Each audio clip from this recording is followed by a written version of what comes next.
시청자 여러분 안녕하십니까? 헬로티비 뉴스입니다. 첫 소식입니다. 김포시가 서울에 편입될 경우에 어떤 점들이 달라지는지 경기도와 김포시가 각각 다른 해석을 내놓고 이를 주민들에게 알리고 있습니다. 네, 이 서로 다른 해석을 자세히 살펴보시기 바랍니다. 이관성 기자입니다. 김포시는 김포가 서울에 편입될 경우 서울시의 한강 르네상스 사업이 한강 하구까지 확대돼 중국과 아시아, 남북교류 관광 활성화까지 가능하다고 내다봤습니다. 대명항과 김포 아라마리나는 국제항이 될 수 있고 김포가 국제 항구도시와 관광지로 도약할 수 있다는 시각입니다. 김포에 활용할 수 있는 땅이 많기 때문에 기업과 투자 유치가 유리하고 접경 지역이라 특구 유치에도 유리하다는 기대도 함께 있습니다. 하지만 경기도는 김포시가 서울시 김포구가 될 경우 성장관리 권역에서 과밀 억제 권역으로 바뀌어 규제에 묶일 것이라고 지적했습니다. 산업단지 조성이 어려운 데다 대형 건축물들은 과밀 부담금을 내야 하고 4년제 대학 이전도 금지된다는 것입니다. 게다가 서울시의 그린벨트 해제 총량이 고갈돼 김포 지역 그린벨트 해제가 어려울 것이라는 전망도 덧붙였습니다. 김포의 신규 개발 사업들이 더 어려워질 것이라는 시각입니다. 경기도는 또 김포가 서울에 편입될 경우 농어촌 지역 대입 특별 전형 혜택이 사라질 것이라고 우려했습니다. 대입 혜택에 관심이 많은 김포 주민들을 겨냥한 전망입니다. 하지만 김포시는 고교 평준화가 가능하고 서울권의 자사고와 특목고 지원이 가능하게 돼 대입 농어촌 특별 전형보다 더 큰 교육 혜택을 얻을 수 있을 것이라고 반박했습니다. 김포 농어촌 특별 전형 혜택이 100명에서 120명 정도에 불과하다는 점을 꼬집은 설명입니다. 경기도는 또 김포시가 서울에 편입되면 자율적인 도시계획 권한을 서울시장에게 넘겨야 해 서울시의 혐오 기피 시설들이 김포에 올 수 있다고 우려했습니다.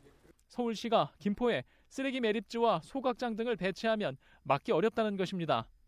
하지만 김포시는 매립지 사용과 중단이 서울시와 경기도, 인천시와 환경부가 합의해 결정할 사안이라며 매립지와 김포의 서울 편입 문제가 무관하다고 강조했습니다. 김포시가 제4매립지를 유인책으로 서울 편입을 협의한다는 해석을 부인한 것인데 오세훈 서울시장이 최근 기피시설을 통합도시에 보내지 않을 것이라고 밝힌 입장도 덧붙여 알리고 있습니다. 이 밖에 경기도는 김포가 서울에 편입될 경우 읍면지역 세금과 건강보험료 감면이 사라진다며 복지 혜택도 축소된다고 우려했습니다. 김포시는 서울시의 복지급여 대상이 경기도보다 넓고 촘촘하다며 복지 서비스가 오히려 확대될 것이라고 반박하고 있습니다. 김포의 서울 편입 추진을 둘러싼 경기도와 김포시의 입장이 이해득실 싸움으로 번지고 있습니다. 헬로티비 뉴스 이관서입니다. 네, 이렇게 김포시의 서울 편입 요구와 관련된 갑론을박은 인천시의회 행정사무감사에서도 이어졌습니다. 네, 김포시의 서울 편입 요구는 지하철 5호선 연장 갈등과 별개로 볼 수 없다며 인천시가 노선 갈등에서 더 물러나면 안 된다는 말도 나왔습니다. 이세진 기자가 정리했습니다. 서울 지하철 5호선 연장을 두고 오랜 시간 갈등을 겪어온 인천시와 김포시. 대도시권 광역교통위원회의 중재를 앞둔 가운데 김포시가 서울 편입을 요구하고 있는 건 의도가 있다는 주장이 나왔습니다.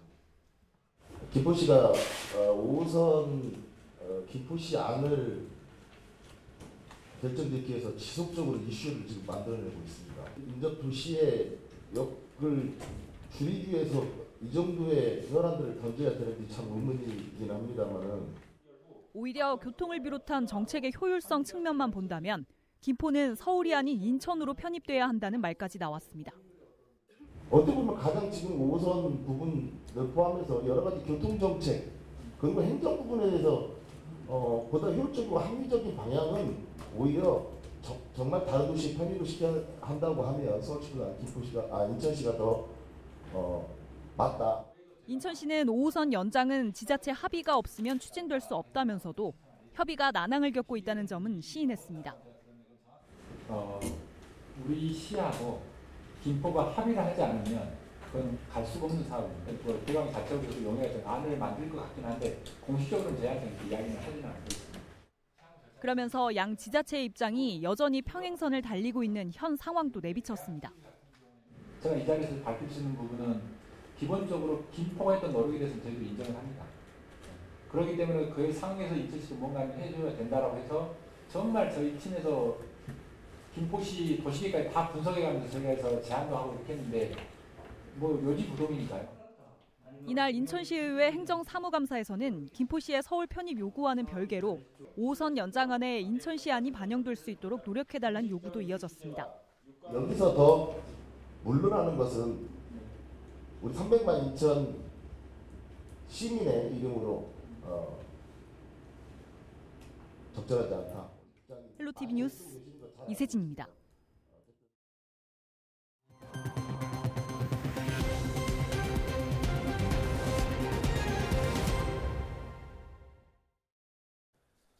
인천교통공사가 최근 유행 중인 빈대 피해를 예방하기 위해 지하철 방역을 강화하고 있습니다. 인천교통공사는 외부 전문업체를 통해 연 1회 시행하던 고온 스팀 청소를 매주 1회 이상 시행하고 있고 빈대 퇴치가 가능한 약재로 전동차 객실에 빈대가 서식하지 못하도록 관리해야겠다는 방침입니다.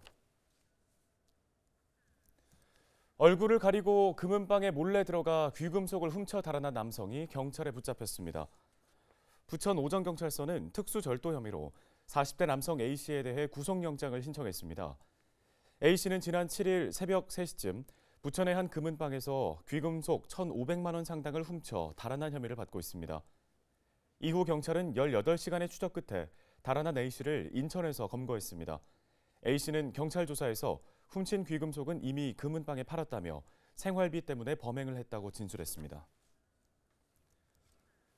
경기도 민생특별사법경찰단이 지역 골프장 내 클럽하우스 등 식품 접객업소 150곳을 대상으로 집중 단속한 결과 식품위생법 위반 등 불법 행위를 한 업소 9곳을 적발했다고 밝혔습니다. 적발된 내용을 살펴보면 소비기한이 경과한 원료 또는 완제품을 판매 목적으로 보관한 행위가 4건으로 가장 많았는데요. 원재료의 원산지를 거짓 또는 혼동 표시한 행위가 3건으로 그 뒤를 이었습니다. 화성시의 한 골프장 내 클럽하우스는 일본산 참돔을 국내산으로 거짓 표시해 판매하다가 적발되기도 했습니다.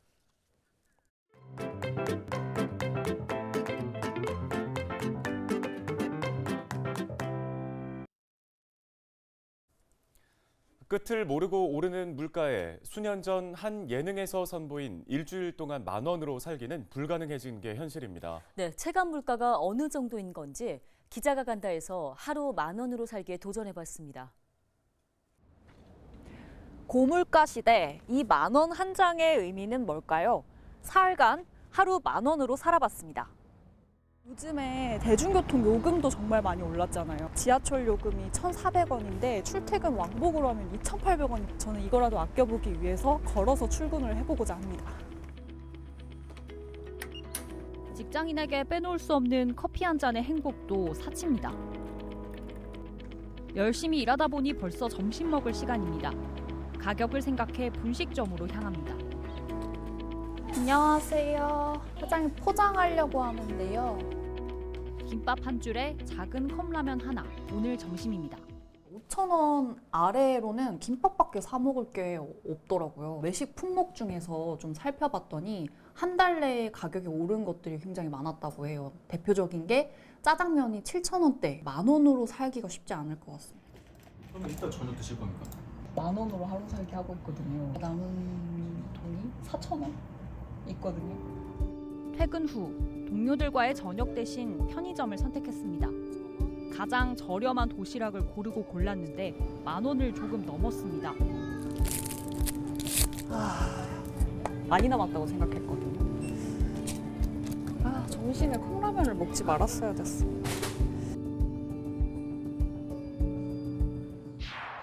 이유정입니다. 어제는 실패했지만 오늘은 성공하겠습니다. 어김없이 찾아온 점심시간. 가까운 식당을 찾았는데 김치찌개 1인분에 9,000원입니다. 이거 먹으면 바로 실패인데요? 결국 식당을 나와 점심 메뉴를 할인하는 햄버거집을 찾았습니다. 공깃밥 2,000원 논란된 거 아시죠? 한 대학생 설문조사에서 물가 상승 이후에 가장 먼저 줄인 게 뭐냐 이렇게 물어봤더니 식비 지출을 꼽았다고 해요. 먹는 걸 포기한다는 거죠.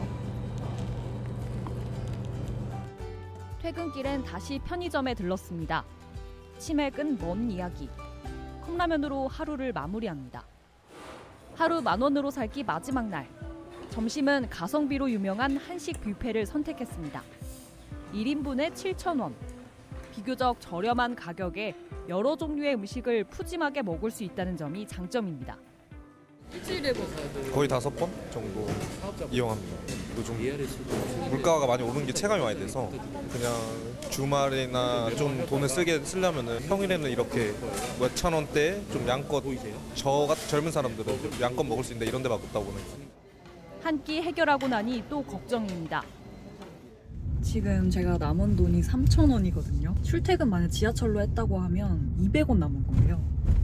문제는 저녁도 못 먹었어요. 식자재 값이 만만치 않아 장 보는 것은 더 무섭습니다. 결국 마지막 날 저녁은 거르기로 했습니다. 하루 10,000원으로는 끼니를 챙겨 먹는 일조차 어려웠습니다. 물가 안정 대책에도 하루가 다르게 오르는 체감 물가. 10,000원의 행복은 옛날 이야기가 됐습니다. 기자가 한다, 이세진입니다.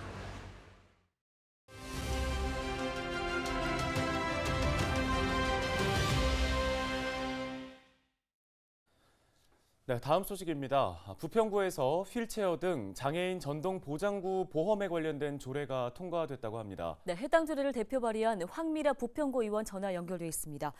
의원님, 먼저 해당 조례의 취지에 관한 설명을 좀 해주실까요?